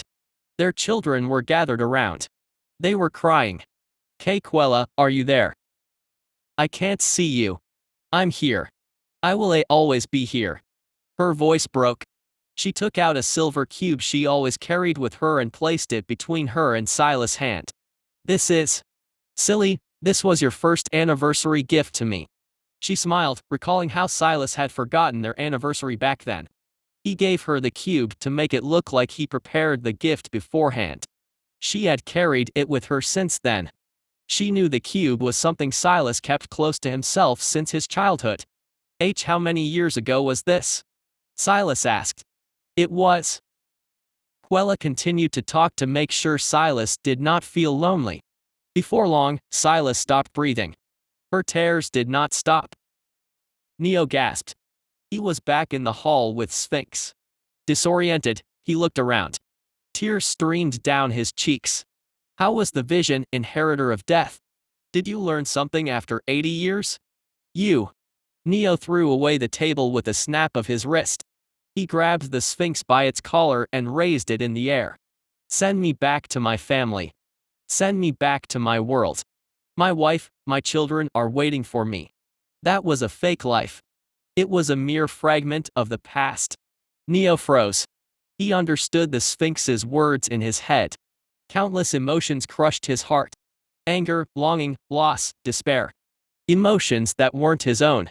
Emotions that belonged to Silas. Not to Neo. Is the weight of 80 years heavier than that truth you've lived for nearly 2 decades? The Sphinx questioned. Neo could not stop crying. He wanted to go back. To Silas. To Ron, Iris, Isla, Brian, and Ezekiel. That's not me. That's Silas.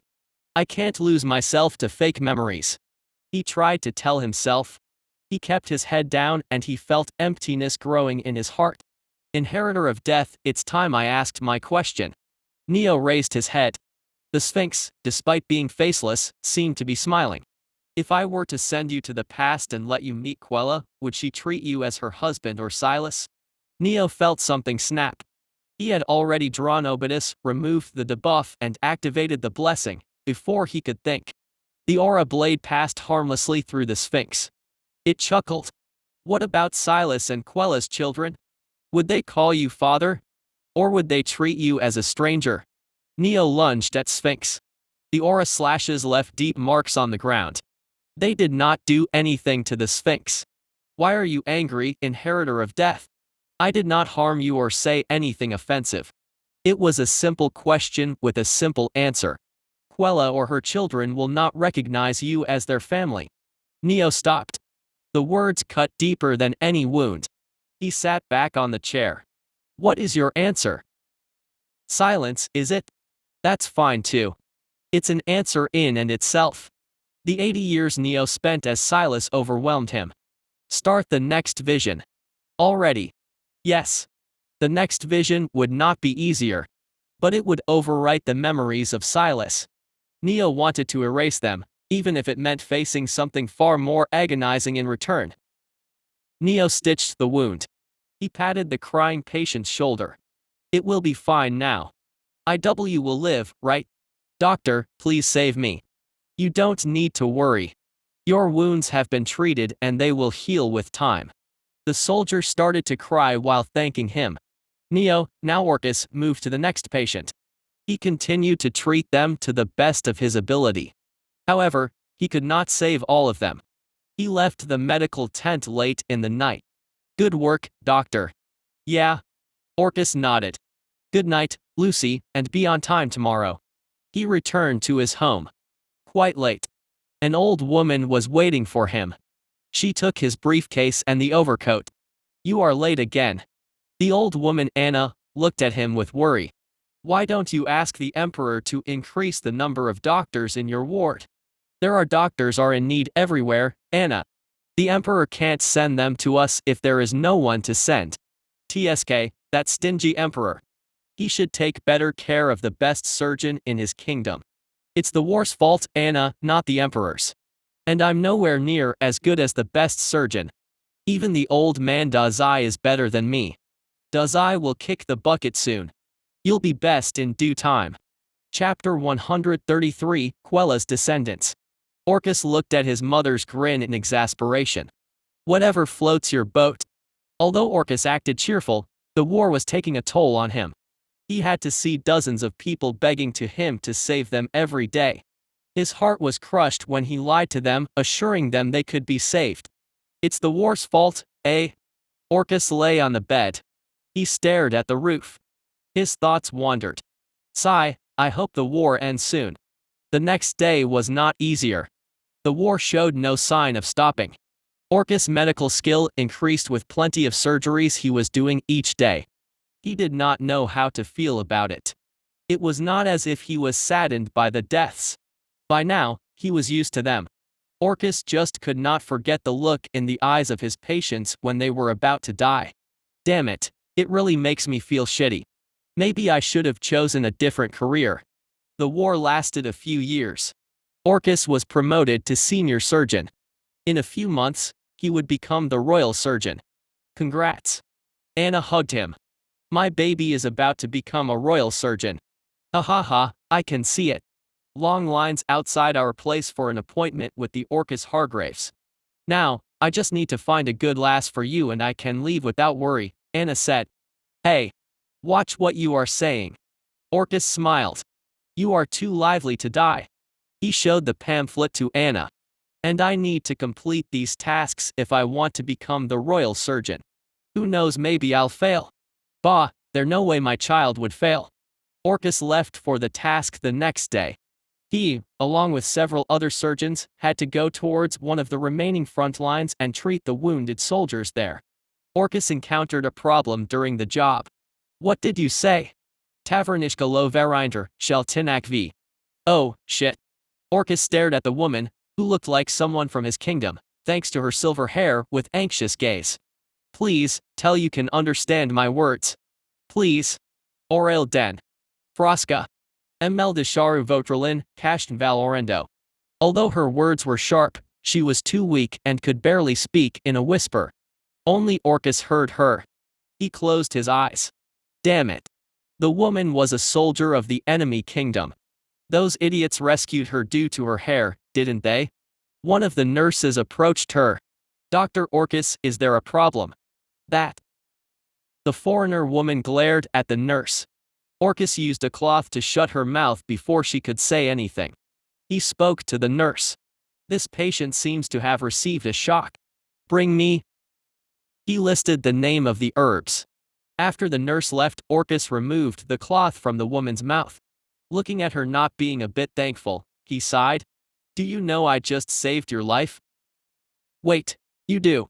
I thought you couldn't understand my language. Callan Frisha Davrith. Orcus did not understand a word.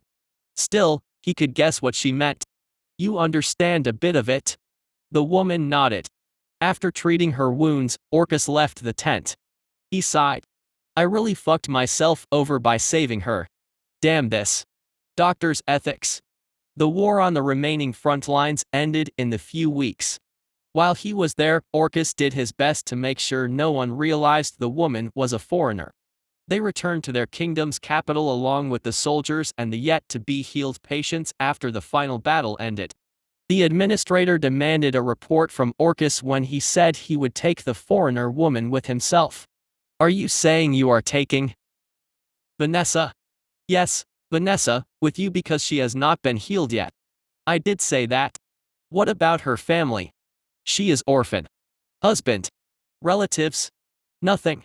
No. The administrator turned to Vanessa, the fake name Orcus gave her since she refused to share her real name, and asked, "You have no problem going with Dr. Orcus? She is a mute," Orcus answered instead of Vanessa. "And I've asked for her permission already. She would have been refused by now if that was not true." The administrator took a good look at Vanessa. Her starry silver hair, small nose, red lips, and proportionate figure made the administrator drool. "Can I get the permission, Sir Administrator?"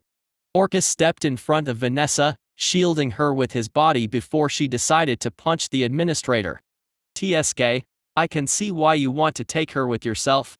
The administrator stamped the documents. After they left the tent, Orcus noticed Vanessa staring at him. "Sigh, I'll help you return to your country. Just follow me until then. Please.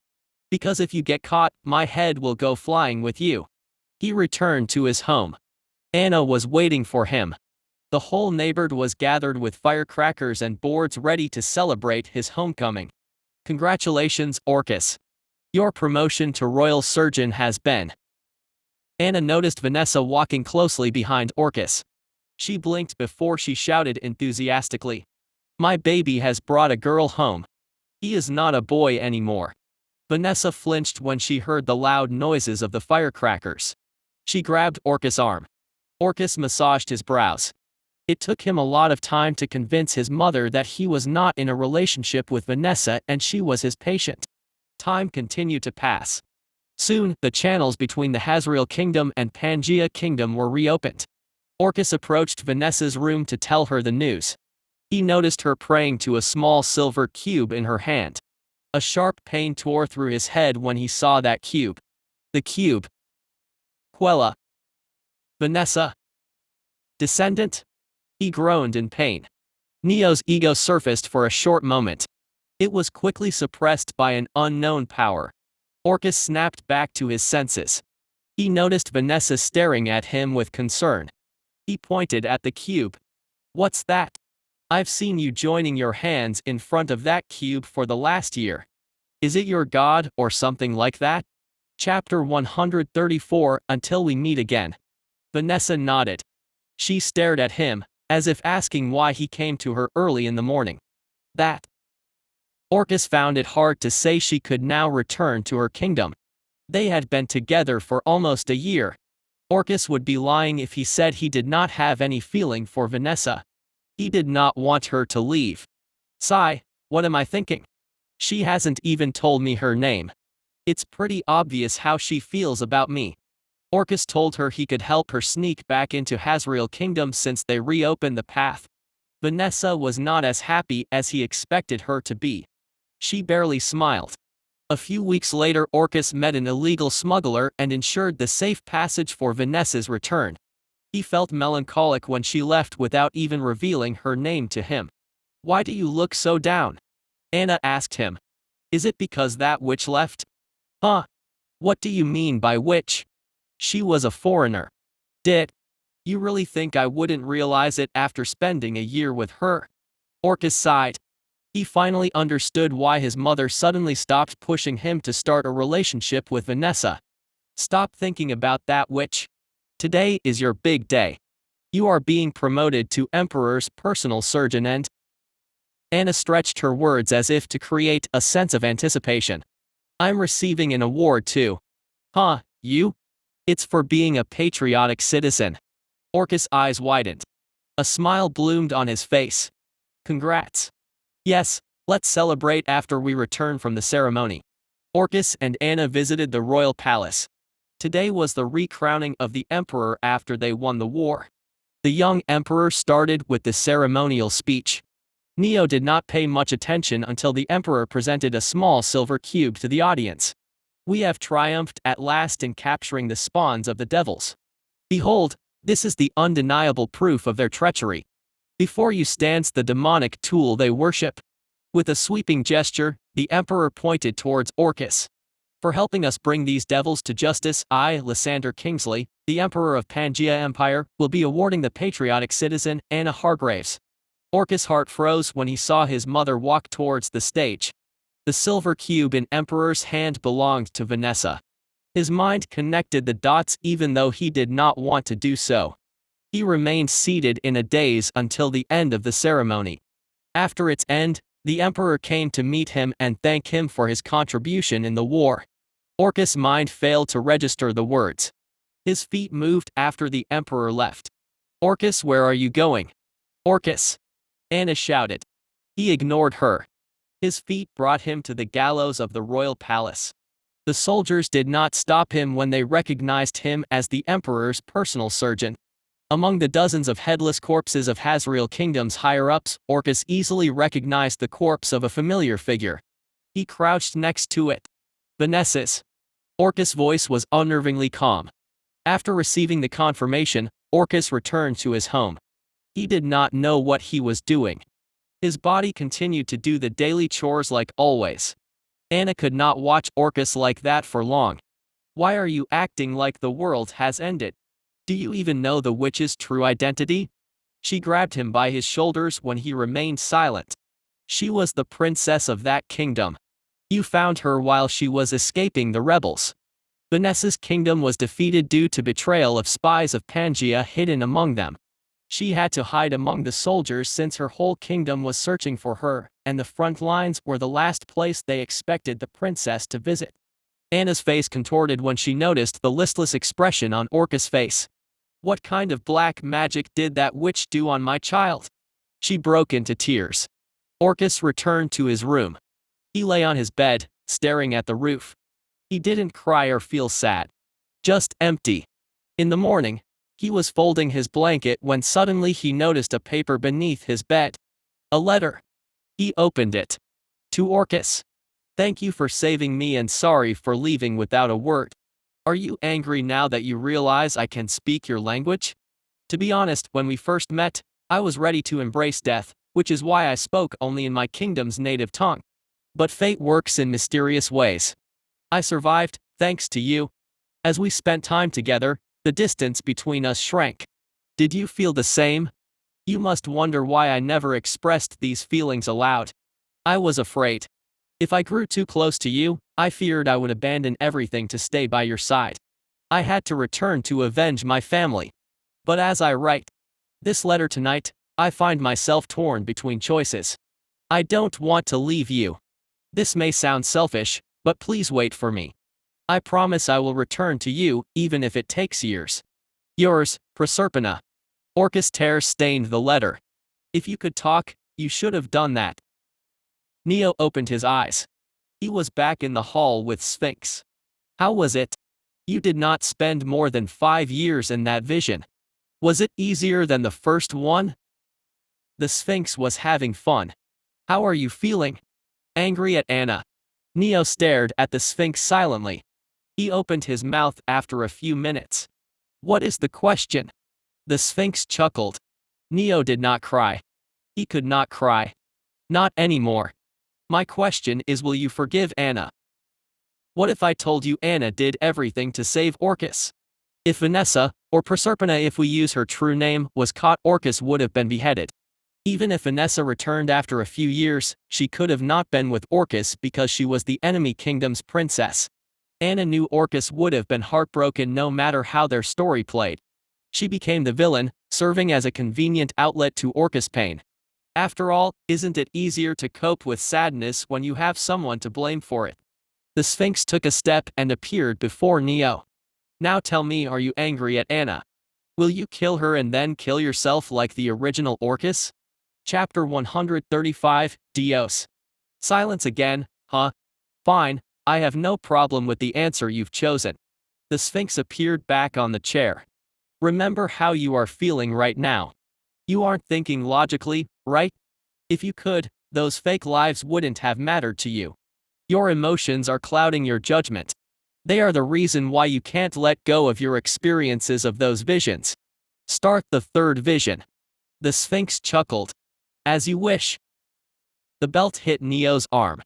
He stifled his scream. How many times have I told you, Dios Kingsley? We do not act like those lower-class scums. So tell me, why did you start a fight with your classmates for no reason? The man, his father, continued to hit Dios. He was strong.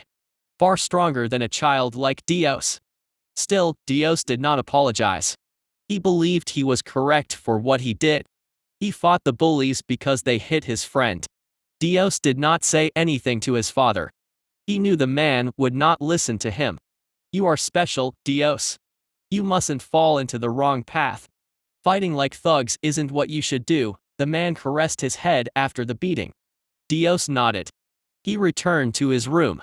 Molino, his little sister, was waiting for him. She cried when she saw him covered in blood and applied first aid to his wounds. Life was not easy on Dios.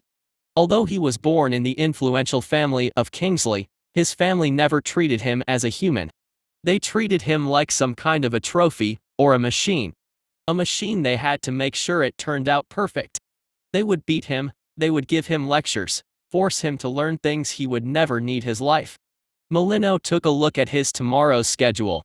You have an appointment with a pianist and an archer? How many sports does it make this now? 7. Wow, my brother is going to win the next America's Got Talent. Both of them chuckled. Dios, come with me. I found a nice place yesterday. He followed behind his sister. After moving through the mansion, they came across an old room. Molino opened the door and entered. The room was covered in cobwebs and dust.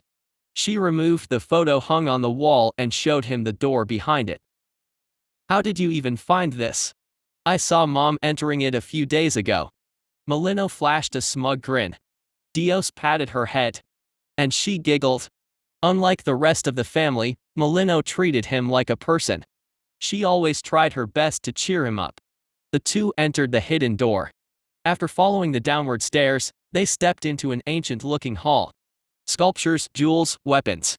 The place was filled with treasures. Dios and Molino felt they've entered a dragon's lair. I think I can swim in that much gold. Hooray! Molino picked up a few jewels and wore them. How do I look?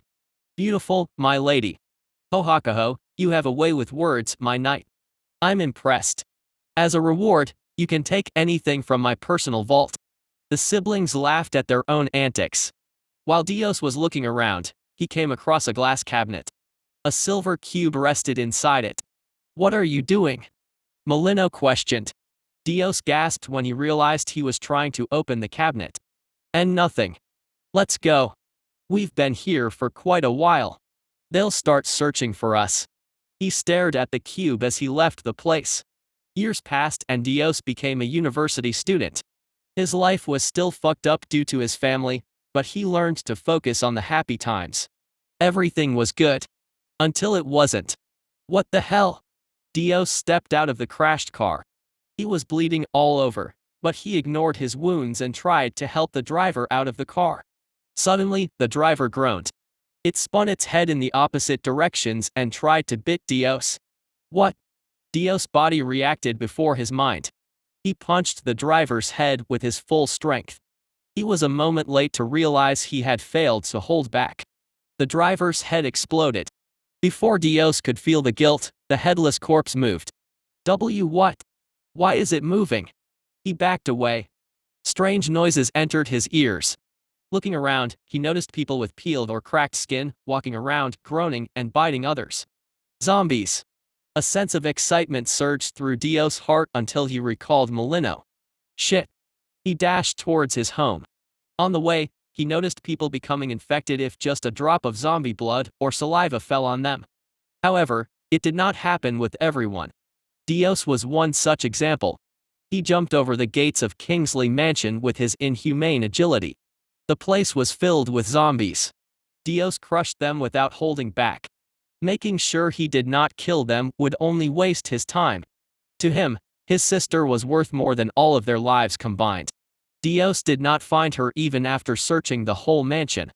Suddenly he heard a shout. He bolted towards the room and noticed the photo that hid the door behind it had been removed.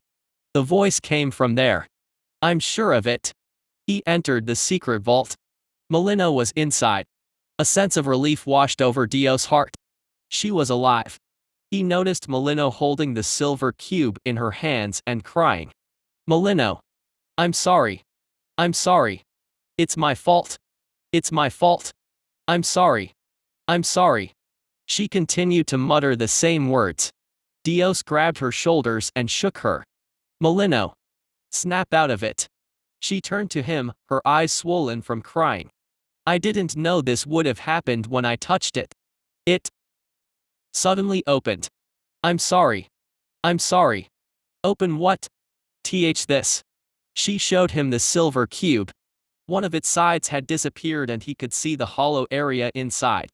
Dios did not understand what was happening. Before he could say anything, he sensed someone entering the secret vault. Chapter 136, God King Zeus. It was his zombified father. Molino flinched when she saw their father in his current state. Close your eyes, Dios said. She followed his words. Dios picked the sword from the heaps of treasures. He did not want his sister to see him kill their father, not with a smile on his face. One slash and it was over.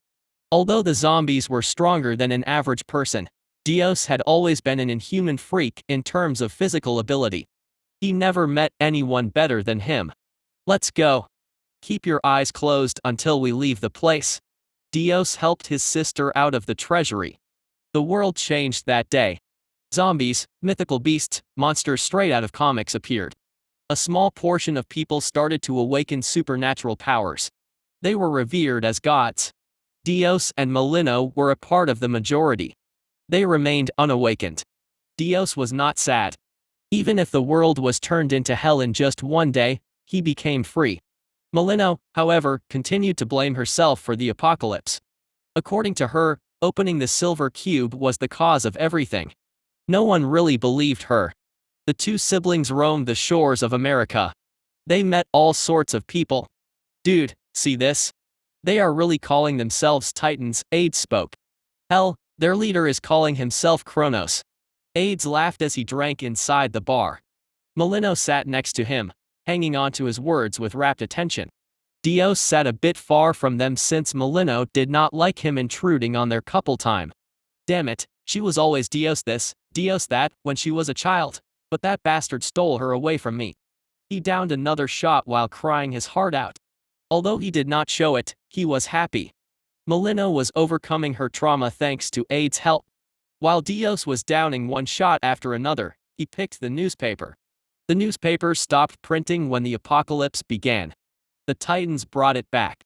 It was a sign of their power, authority, and a promise they would return the society to what it was. Dios noticed the photo of Kronos on the front page. He froze. A sharp pain tore through his head. Francis. Neo's ego surfaced when he recognized Francis. Francis, Klein and Neo were childhood friends. There was no way Neo would mistake him for someone else. The unknown power tried to suppress Neo's ego. But he held on. Why is Francis called Kronos? Neo felt like his head was being torn apart. He hurriedly flipped through the newspaper. Fuck. It was his world. The countries, the places, the people. Even if they were altered after the apocalypse, Neo still recognized them. A waiter approached him. Sir, are you okay? Why yeah, a minor headache. Nothing serious. Dios massaged his temples. What happened to me? He stared at the open newspaper. I feel like I just had a blackout. He ignored the problem when he did not find anything wrong with him. A few months later, Molino announced the news to him. Aids proposed to me. We are officially going out now. What? Dios stuttered. You know, shouldn't you try to find a more capable partner? Like Aids isn't even an awakened. He is. Dios, just congratulate me. Congrats. Dios never thought his life would get worse. It did. He got the news of Aids marrying his sister. Damn it, who marries after just 3 years of dating? That bastard is tricking my sister. Dios felt like he lost to Aids. The worst part was Aids was capable of fellow. He had no shortcomings. Is she going to take Hargraves as her family name? Ew, who uses that name? Kingsley is miles better. Dios cried his heart out while drinking under dawn. He saw the photo of Aids shaking his hand with Kronos on the front page of the newspaper. His sister's husband was too successful, damn it. It was soon the day of the marriage. By now, It became Dio's habit to check the newspaper first thing in the morning. It always brought bad news and he wanted to get over it as soon as possible. Dios led the headline. The Titans and their leader Kronos have promised to slay the one responsible for the apocalypse and bring justice to those who lost their loved ones in its cruel wake. An ominous premonition crept into his heart. Ha ha ha, that can't be possible. I'm just imagining things. His heart wouldn't calm down. I guess I'll meet them earlier than planned. Dios walked towards the house where Aides and Molino lived. The ominous premonition refused to disappear. It continued to increase. Dios was running before he realized. He continued to pray for their safety. His prayers were not answered. He found their house crushed, as if it was hit by a typhoon. Molino. Aides. Dios removed the wreckage as fast as he could. His fingernails broke and his skin was torn, but he paid no heed to it. He found Molino. Dios tried to sense her pulse. Ah! A heartbreaking cry left his lips. He tried to do a CPR. Nothing worked. Molino was dead. Tears slipped down his cheeks and his cries wouldn't stop. I'll kill them. I'll kill them. Golden lightning started to manifest around Dios. For the first time, he let loose. Giant bolts of lightning descended from the sky and leveled the city. Dios flicked his wrist. The wreckages were blown away, revealing barely alive Aides beneath them. Did you reveal about the silver cube and Molino to the Titans? Would you believe me if I said I didn't? Ha ha ha, your eyes are saying everything. You really do believe I betrayed her. Blood continued to pour out of Aides' injury. He did not have long to live. I guess I can't convince you in this life. We will meet again, Dios. I wonder if you listen to me the next time. Aides stopped breathing. Despite Dios' conflicting feelings, he gave Aides and Molino a burial together. Just as he was finished, a pulse passed through the air. This is strange. A newly awakened flattened an entire city. Kronos, having stopped time, walked towards Dios. He was inspecting the area when suddenly golden lightning crackled around Dios. Under Kronos' shocked gaze, Dios moved even though the time was frozen. How? I've made a promise to my sister. Dios floated into the sky. The sky darkened and condensed lightning crackled. I'll kill every last one of you Titans. Chapter 137, Unending Despair. Neo woke up in the hall with a gasp. The years he spent in the vision were but a moment in reality. He clutched his heart. What? What was that? The beginning of the Age of Gods. It was the first battle between the almighty God King, Zeus, and the Father of Time, Kronos. Neo was shaken to the core. The third vision showed him things beyond his wildest imagination. He was not in a different world. This was his world, just far into the future after the apocalypse arrived. Now, the question. Did Kronos do the right thing by killing Molino? Before you make a decision, let me tell you Kronos lost his family, his friends who were like brothers to him in the apocalypse brought by Molino. It might sound cliché, but Kronos did not kill her out of a sense of justice. He wanted revenge for his brothers. Neo bit his lips. Kronos, Francis, did it for Neo and Klein's sake. He wanted to say Kronos was correct. However, Dios' emotions would not let him. The Sphinx chuckled. Seems like you are not shocked by the fact that the gods were once mortal, but by the vision itself. Was the pain of great god Zeus too much for you? It continued to speak. Then, do you think Zeus made the right decision by protecting his sister even though she caused the death of billions? Don't forget Zeus killed an entire city in mad rage. Sphinx watched with curiosity as Neo was torn between the choices. Rationality or his emotions? Kronos or Zeus? Neo was shivering. Just when Sphinx thought Neo was about to crumble, he raised his head. Hey, you fucking bitch. He stared at the Sphinx. Start the fourth vision. Are you sure about that? The Sphinx saw through Neo's fake bravado easily. Even I don't know what is in the fourth vision, nor can I know. The Akashic records will show you your personal despair. The Sphinx continued, amused. Barely anyone comes out unscathed from the fourth vision. Do you really want to enter it? You might just end up losing yourself. The Sphinx explained.